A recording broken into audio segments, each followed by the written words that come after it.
Gente, o pessoal tá pedindo pra gente falar do assunto, né? Podemos. Com muita... Quem que dá o contexto aí pra gente? Cara, eu posso só dar uma geral? Esse assunto, o Vilar tá falando da menina que caiu no vulcão. Da Juliana, né? Da Juliana, no Rijane, né? É. Tudo que a gente falar aqui vai ser especulação. A gente vai falar disso, sim, Opinião. claro, opinião. Tá. Porque a gente nunca vai saber se ela teve um mal súbito e desabou, se alguém empurrou, se ela foi tirar uma selfie e caiu, se tinha uma neblina. A gente não vai saber o que ela estava passando lá embaixo e a gente não vai saber exatamente quais as condições que acharam, se acharam quanto tempo depois foi 1 minuto depois ou foi 1 hora depois, porque ninguém viu ela cair, então... E esse assunto é uma ferida aberta, e é uma tragédia, né? A gente também não quer ser leviano aqui de falar de falar disso e machucar mais a família por falar. Falar no sentido de, então, eu de acho alertar. eu acho que a gente pode usar esse caso prospectando algumas possibilidades e analisando essas possibilidades sem dizer que isso aconteceu, que eu acho que isso seria leviano. Trabalhar no que pode ter acontecido. E tentar tirar disso alguma lição. Que a gente estava até comentando, vindo para cá, que assim, quando você tá lá estudando um acidente aeronáutico, eles estão tentando entender para evitar que aquilo aconteça de novo. E foi assim que evoluiu a segurança. Exatamente. A coisa é tão... o CENIPA estuda exatamente nesse contexto. E o que eu tenho visto no caso, nesse caso, é as pessoas tentando achar um culpado. E às vezes não tem, ou pode ser que tenha, mas às vezes não tem um culpado. É uma sequência de fatalidades, ou uma grande fatalidade que culminou na tragédia. Então, só fazer essa ressalva antes pra gente começar esse assunto. Mas assim, é um assunto que a mídia abordou muito e é um assunto que me preocupa, porque ele pode espantar pessoas que estejam pensando em fazer uma atividade outdoor, achando que vai acontecer com elas, do mesmo jeito que aconteceu com o ataque de onça do caseiro ali. Não vou mais pro mato porque tem onça agora. Tem onça desde sempre, meu amigo. Então, também fazendo essa ressalva. Dito isso, começa, Nilão. Esse assunto é muito delicado, como o Celso falou, e inicialmente, quando aconteceu e começou-se a falar muito, eu comecei a ser cobrado, acho que todos aqui provavelmente fala sobre o que você acha, qual que é a sua opinião e tal. E que nem o Lito, quando acontece um acidente eu ia falar justamente sobre ele. E aí ele fala, calma gente, eu tenho que primeiro... Uma das coisas que eu mais gosto é que o Lito espera ter uma solução daquele acidente para a gente tirar informações. E eu não ia falar, mas eu comecei a notar que o brasileiro, infelizmente, ele gosta muito de torcer para achar um culpado, ou torcer por um lado, ou torcer por outro. E nós somos passionais, nós somos assim, a gente sabe que, né? Só que quando a gente, entre muitas aspas, especialista de uma área, a gente consegue ter certas noções que o público em geral não sabe. Por exemplo, o Luciano tem coisas que ele sabe, questão de aviação, que eu não faço a menor ideia. E assim, é comum nesse tipo de caso. A gente tá aprendendo todo dia com o nosso grupo ali, trocando informações. Exatamente. Só que eu fiz questão de fazer um vídeo, acho que era no segundo dia, porque estava se dizendo claramente no segundo dia em que ela estava lá que foi negligência do país, negligência das equipes de resgate e que negligenciaram, e por isso que ela estava assim. E o que eu tentei trazer pro pessoal é o seguinte: eu já fiz 2, 3 cursos de resgate em área remota, não sou um especialista de resgate, não faço isso cotidianamente, mas já fiz curso, já coloquei em prática, e eu sei como é que a dinâmica funciona. E o que eu falei, pessoal, eu não estou dizendo que houve ou não houve negligência. O que eu estou dizendo é que ainda não dá para saber.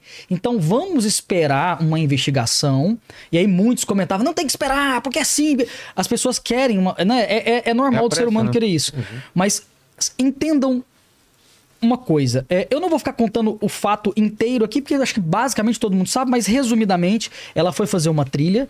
Essa trilha não é uma trilha fácil, mas ao que tudo indica, a região, por ser muito pobre e por explorar o turismo, vende essa trilha como uma trilha turística. E muita gente faz despreparada. Turístico quer dizer que é para qualquer um. Para qualquer um. E assim, eu não estou dizendo que esse é o caso da Juliana, não estou dizendo que ela não estivesse preparada, mas estou dizendo que é uma realidade daquele local. Todos os que tiveram experiência, que já foram, dizem a mesma coisa. É vendido em banquinha, eles querem vender esse passeio e é uma realidade local. Então, a primeira lição que a gente talvez tem que tirar daí é a gente estudar aquilo que a gente tem vontade de fazer. Se eu quero fazer uma atividade radical ou de aventura, eu preciso estudar aquele local, eu preciso estudar a atividade que vai ser feita e saber se eu estou preparado para aquilo, tá? Não estou dizendo, mais uma vez, deixa muito claro, não estou dizendo que ela seja o caso dela, mas é importante a gente deixar isso claro. Ao que tudo indica, ela já estava no 2º dia de caminhada quando o acidente aconteceu. Se ela demorou 2 dias para chegar até lá, entenda que uma equipe de resgate bem treinado, vamos dizer que faz na metade do tempo, ela demora 1 dia para chegar. Então, olha como é que a coisa já começou a ficar mais complexa, do tipo, vamos tirar da cabeça que aconteceu um acidente, aperta um botão, aparece um helicóptero. Isso não é vida real. Não é assim que as coisas funcionam no meio do mato. Ainda mais naquela região lá, um helicóptero dificilmente voaria ali. Dificilmente voaria, pode ser que não tenha. Se o clima não colaborar naquele dia, ele precisa de visual, se não tiver visual, não vai. O terreno é extremamente arenoso, solto, é pedra pomes, é poeira. O helicóptero poderia levantar a fuligem o suficiente para derrubar o helicóptero ou até para causar um acidente mais grave com a vítima. Então tudo isso tem que ser analisado. E quando você entende que ela precisa de um resgate, você precisa comunicar aos resgatistas. Tem sinal de celular que pega lá em cima? Se não tem, a pessoa tem que descer. Então ó, já vai acrescentando tempo aí, né? Teve o tempo de descobrir. Primeiro que, ao que tudo indica também, ela foi deixada sozinha para descansar pelo guia. Ainda eu não entendi direito. O pai dela disse que o guia saiu para fumar. Outras pessoas dizem que o guia foi levar o restante das pessoas até o final para ver o pôr do sol. O nascer do sol, desculpe. E ela ficou sozinha. O que importa é, para mim, se houve alguma negligência e se essas informações forem corretas, a negligência, para mim, está nesse ponto. Eu, como uma pessoa que já guiei pessoas em aventura, eu já fui diretor de clube de desbravadores, ou seja, eu levava para aventura crianças de 10 a 15 anos. Não tem uma responsabilidade mais complexa do que essa, você ter 50 adolescentes sob sua supervisão. E assim, regra número 1 de atividades outdoor: ninguém faz nada, nem o número 2 sozinho. Não faz. Então, para mim, se houve mais uma vez, eu não sei, eu espero que a gente tenha uma solução desse caso, a gente sabe exatamente o que aconteceu, mas o que tudo indica, se deixaram ela sozinha, para mim foi a grande negligência. A partir daí, quando as pessoas dizem que o resgate foi negligente, o país foi negligente, tudo isso precisa de uma investigação muito maior. Mas entendam, gente, existe um prazo para ir. Uma coisa que eu fiz no vídeo, expliquei para as pessoas e recebi uma enxurrada de comentários do tipo: mas fizeram imagem dela com o drone. Bastava pegar o drone, colocar água, comida, uma manta aluminizada e levar até ela. E aí, eu no outro dia peguei e fiz um vídeo curto, mas aproveitei para fazer para mostrar para as pessoas. Eu tenho um drone.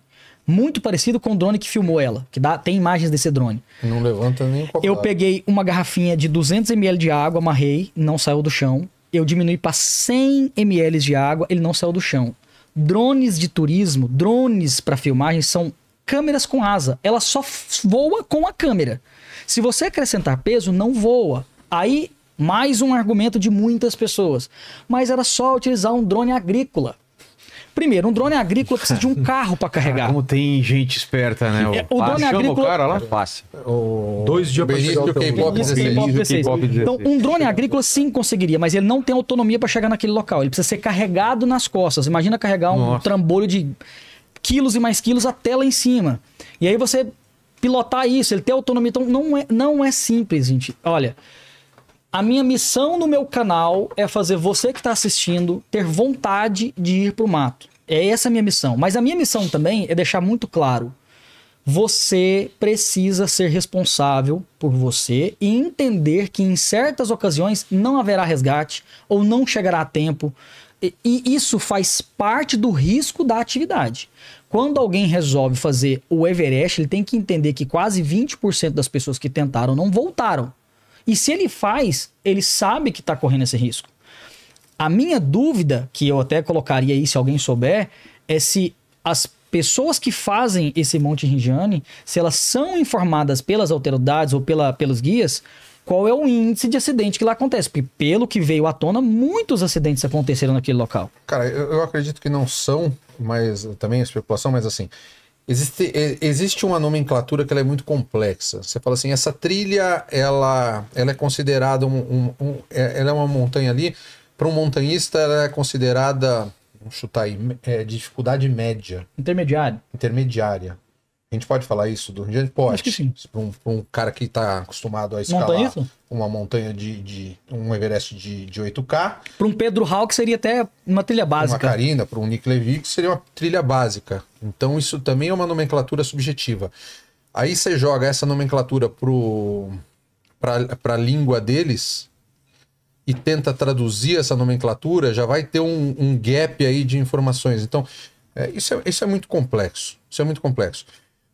A única coisa errada que eu vi dessa história toda é as pessoas falando que essa menina não poderia fazer essa trilha, é uma mulher sozinha. Cara, ela poderia, ela tem o direito de fazer, foi uma escolha dela.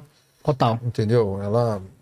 Essa é a vida que ela escolheu. O fato dela ser mulher não faz a menor diferença. Poderia ter acontecido com um homem, com uma mulher. E já aconteceu várias vezes. Inclusive, tem uma entrevista na internet de um irlandês que aconteceu o ano passado com ele. Então... E ele se salvou por sorte. O local que ele caiu, ele parou próximo numa pedra, que ele bateu na pedra e parou. E travou ali. Ele poderia ter passado pelo mesmo que ela, sendo um homem. Isso não faz a menor diferença. Eu nunca tive especificamente nesse vulcão, mas assim, eu já tive em outros vulcões. Quando eu tava no Vila Rica, eu fiz a subida do Vila Rica uma semana depois. Eu voltei para São Paulo, uma semana depois o Vila Rica entrou em erupção. Eu peguei um avião e fui para lá acompanhar essa erupção. Uma coisa que eu tinha... muita vontade de ver um vulcão não ativo, em erupção mesmo. Ativo ele já era. E uma coisa que me espantou foi a cinza. A cinza de um vulcão, muita gente não teve a oportunidade de ter contato. Você vê ela parece muito mais um talco do que uma terra. Ela é muito fina. Talco, meu. Você sopra, ela assim, é uma coisa que vai impregnar e que você não consegue... Não é uma areia. Sim, você respira, inala, ela é muito fácil. Você inala, você... Então, imagina você tentar subir aquele morro, falar, por que ela não subiu, por que ela não ficou parada, por que ela foi descendo? É uma sequência de coisas muito complexas. Inclusive apareceu recentemente, pelo menos eu vi, uma imagem, né? O pai estava falando que o guia, quando notou, no desespero, alguém apareceu, surgiu com uma corda, e ele resolveu amarrar a corda na cintura, o pessoal segurar e ele descer sem ancoragem nenhuma. Então, eu entendo o desespero, eu entendo que qualquer ação para salvar uma vida é importante, mas a primeira regra de resgate, seja ela em área remota, seja ela numa rodovia, a primeira regra é, em primeiro lugar, a segurança da equipe. Em primeiro lugar. Então, quando as pessoas falam, era só a equipe, era só não, calma. Existem regras que eles precisam seguir. E a primeira regra é, cheguei no local que preciso resgatar. O clima, naquele momento, o tempo ali, né? Clima, tempo, tá colocando em risco a equipe, você para as buscas. Infelizmente, essa é a regra. Não adianta eu salvar uma vida e perder 8, 10, 15, 20, 30, porque uma equipe de resgate, se você olhar o vídeo de quando eles conseguirem realmente tirar o corpo, tem no mínimo 30 a 50 pessoas envolvidas naquele resgate, não é apenas uma pessoa. Então, infelizmente, você precisa entender que na vida você tem uma pessoa que está em risco, não adianta eu colocar outras em risco para tentar salvar ela. Isso é heroísmo, mas é um heroísmo que não se faz. A regra é essa. Então, a gente tem muito exemplo, né, inclusive, da pessoa, por emoção, se colocar em risco para tentar ajudar na emoção e morrer pai e mãe sempre faz isso. Pai e mãe é certeza que vão fazer. Para quem vai resgatar. Inclusive, aconteceu agora de um navio de cruzeiro, agora essa semana, não sei se você viram, um navio de cruzeiro, o pai percebeu que a criança caiu da janela do quarto, ele se jogou e, por um milagre, ele conseguiu não só pegar a filha dele, como ficar, porque o que acontece? As pessoas não fazem ideia do quanto o mar é vasto. Nossa. Quando cai um ponto, que é uma cabecinha, até o navio diminuir, fazer a volta e retornar, aquele ponto já se transformou numa agulhinha no palheiro que se pode simplesmente desaparecer. Achar, meu amigo. Né? Então ali foi um milagre, né? Deus agiu ali, o pai conseguiu salvar. Eu faria a mesma coisa, eu teria pulado e ponto. Eu iria morrer com a minha filha feliz. Mas eu jamais ia esperar o navio dar a volta. Mas é muito triste, mas tem coisas que... Uma coisa que a gente trabalha muito quando a gente fala de sobrevivência no YouTube é que a gente quebra um pouco essa percepção que as pessoas têm de um conto de fadas. A vida hoje se transformou num conto de fadas. Nós vivemos num mundo seguro, onde ninguém é mal, onde os animais não te atacam, onde a sua casa é quentinha, onde a comida tá pronta toda hora. No mundo, na vida real, principalmente nas atividades de aventura outdoor, a natureza é cruel. Quando a gente vê alguém falando, ai, nossa, os bichinhos são tão bonzinhos. Não, meu amigo. É cobra comendo cobra, é leão devorando outro leão. Só quem já esteve no meio natural. Infelizmente é isso. As pessoas vão morrer, seres humanos perdem a vida em atividades outdoor. Esse é um risco que a gente corre, que pode sim ser minimizado tomando certos cuidados, carregando certos equipamentos, né? Muitas pessoas falaram, mas ela precisava, era só colocar uma manta luminizada. Já agora, o que foi dito da necrópsia do corpo, ela morreu por um traumatismo grave, né? Então não foi frio. Inicialmente, eu achava que ela teria perdido a vida por ter ficado 4 dias num local alto. Provavelmente me veio logo à cabeça a hipotermia. Mas não foi o caso dela, pelo que estão noticiando. Nem sabe se pode confiar nessa Nem sabe se pode confiar, mas tem um outro elemento aí que naquela altitude, provavelmente, eu tô falando provavelmente porque, assim, existem... Tudo é provavelmente. Tudo é provável, né? Mas ela não duraria 4 dias, morreria de hipotermia antes, se fosse hipotermia. Uma noite ali. Se tivesse realmente. Sim, também acho. Tem esses detalhes. E tem outras coisas, né? Como o Nilo colocou ali. Eu sempre falo isso. A natureza, cara, ela não tá interessada no teu conforto térmico, na tua segurança, se você tem uma família ou não, se você ama a tua família ou não. A natureza, ela é o que eu costumo falar de neutra. Ela não liga mínimo. E ela nivela todo mundo. O calor que eu vou sentir é o mesmo que você vai sentir. Então, entenda como ela funciona e tem que fluir com ela. Vai fazer frio, vou me abrigar. E por aí vai. Eu costumo colocar muito para essa parte do equipo técnico, que é muito básico. Eu sempre pergunto para todo mundo, cara, cadê, por exemplo, numa trilha dessa mais distante, cadê, por exemplo, isso aqui, ó? Apito, né? Esse aqui, na minha humilde opinião, é um dos itens mais subestimados da história humana, cara. Da história humana. Porque isso aqui, cara, resolve muita coisa. Eu tenho um mito bom pra esse caso. Ficar gritando, né? Você consegue... Eu tenho um mito bom. Manda ver. É mito que você consegue... Você não consegue gritar por mais de 1 hora. Seguida. Pedindo socorro, por exemplo. É mito? A plenos pulmões. Não sei, é mito? É mito. Pra mim, você não consegue gritar meia hora. Ah, é? Você colapsa. O cara desesperado, ele grita em potência máxima e a voz colapsa. Olha Talvez só, por isso que nas filmagens que nós temos dela, as filmagens demoraram um pouco, porque teve o tempo em que ela caiu até encontrarem ela. Nas filmagens que tem aquela cena, você nunca ouve ela gritar. Provavelmente, mais uma vez, eu não estava lá, eu não sei, mas é provável que ela já tenha gritado. Já não conseguia mais gritar. Meia hora depois, quando chegou o resgate, ela não conseguia mais gritar. Isso é um elemento. Claro que eles conheciam a posição dela, já identificaram e encontraram. Mas pensa num cenário, como agora em Rondônia mesmo. Eu tava lá, queda d'água, barulho. Não escuta nada. O que eu coordenei lá com o Anderson Guedes e o Val? Ó, se eu precisar, eu vou apitar. Porque se tentava, eu testei isso lá. Gritava do meu caiaque pra eles, ninguém me olhava. A hora que eu... Na hora, meu irmão. Na hora. Então, é um item básico. A gente paga isso aqui para as pessoas, fala disso, porque num cenário como aquele que a Juliana tava, como o Nilo colocou, pode fazer diferença. A gente não sabe como é que tava a mochila dela, se ela tinha mochila ou não.